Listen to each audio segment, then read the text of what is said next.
নকৰে চবৰ ঘৰতে তাৰমানে আপোনালোক চবে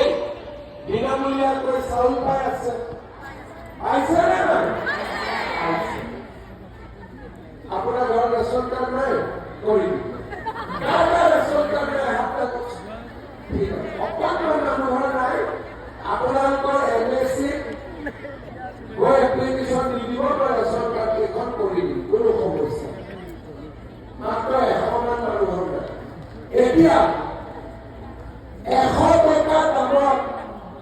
আপোনালোকে 1 কেজি চেনি দালি আৰু নিমখ পাইছে নে নাই সেইটো পাই গৈছে সেইটো খবৰ কেনেকৈ গম পালে যে দামটো 100 টকা বুলি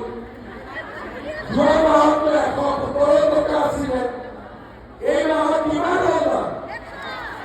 সেই খবৰটো আপোনালোকে গম পাই গৈছে বিশুদ্ধ চব গম পাই এতিয়া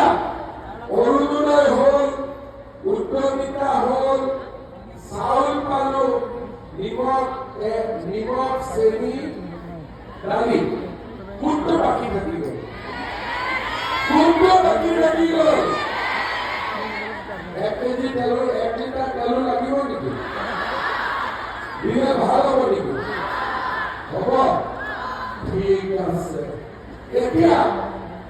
মই এখন বৰশী হাওৰা ঘাটত কৈছো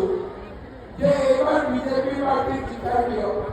100 টকাৰ দালি চেনি তেল নিমখ বিনা পইচা কৰি